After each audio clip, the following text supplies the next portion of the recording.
My 45th birthday, my niece handed me a 23andMe kit in a pink ribbon. "For fun," she said. 3 weeks later, I was standing over a county-funded grave in Lubbock, holding the deed to a trust my real father was thrown out of in 1987.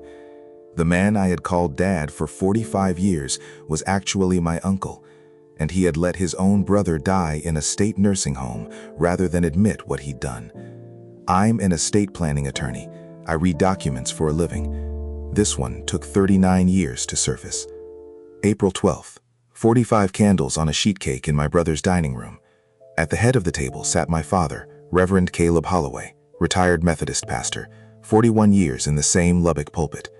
He said grace. He always said grace. My mother Ruth sat at his right hand. My niece Sophie, 16, slid the gift box across the table. "I already know who I am," I told her. I said it laughing. Earlier that week, I'd mentioned at work that my firm carried archive credentials with every county probate office in Texas, a throwaway line.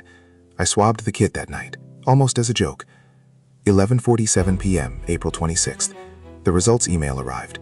The pie chart loaded in 3 slow segments. 0% match with the Holloway paternal line. 0. Then the third segment filled.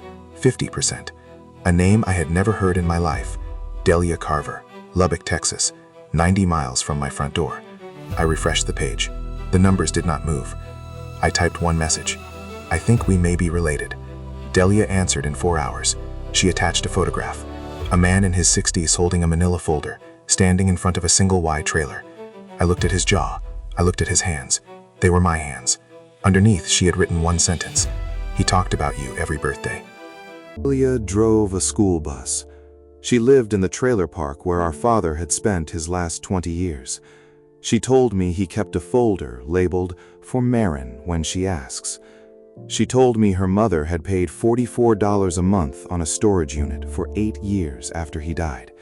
She said it like she'd been waiting for someone to ask. He was a diesel mechanic, she said. He liked Hank Williams. He didn't drink. Then she said the thing I was not ready for. He died in 2018. Indigent. The county buried him. I pulled the 1987 trust amendment from the Lubbock County Archive in 48 hours, my firm credentials. The page was yellowed at the edges. Disinheritance clause, paragraph 3. Jonah Michael Holloway. Removed for moral turpitude. Cited evidence, a motel receipt from a town he had never visited, and a single paid witness. The amendment was self-witnessed. One signature in fountain pen at the bottom. Reverend Caleb J. Holloway. The same hand that had signed my baptism certificate. The same hand that had blessed the cake at my 45th birthday. $4.2 million. The trust that paid for my piano lessons. The trust that paid for the parsonage roof. The trust that did not pay for a headstone for the man who actually fathered me. The storage unit smelled like rust and old paper. May 3rd. I was alone. Delia had given you the key. The diary was on top of a cardboard box. 1986. 3 entries. July 12th. Walked into the parsonage kitchen. My brother had his hand on my wife's neck. He did not move it.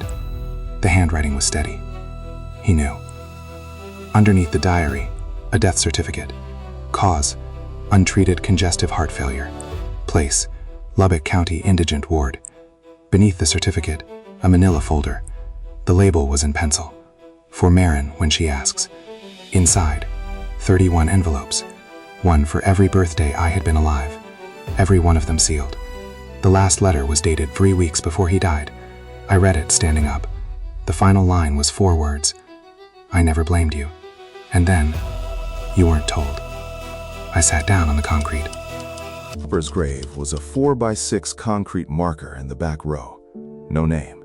A number. F2147. Weeds had grown over the corners. I pulled them out with my hands. Then I drove to the cemetery office and asked for the sign-in log. 8 years of pages. Visitors to the indigent section. One signature. My mother, Ruth Holloway. March 12, 2019. 4 months after the burial. Time on the page, 6:14 a.m. Before sunrise.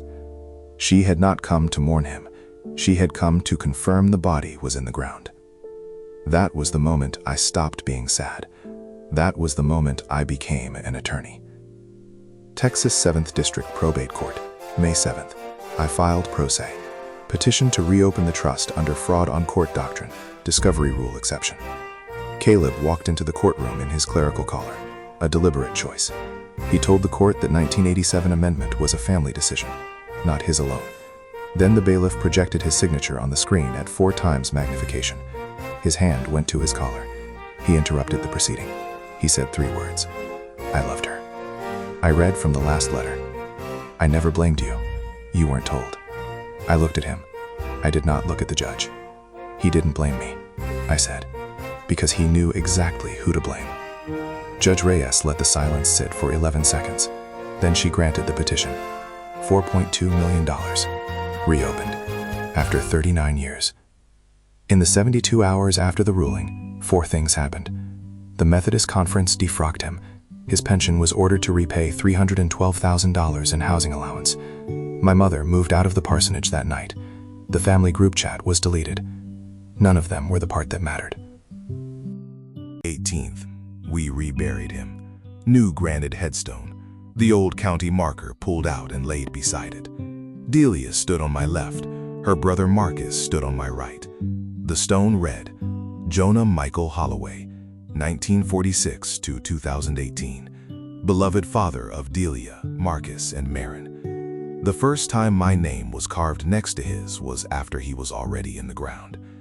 I placed the 1986 diary on top of the stone. I did not bring flowers. The diary had said everything that needed saying. On the courthouse steps, I told Delia the truth. I wanted to be angry about the money, I said, but the money was never the worst part. The worst part was the letters. She didn't answer. She held out her hand for the keys. For the first time in my life, I let someone else drive. Sophie didn't know what she'd handed me that night. None of us did. Until then.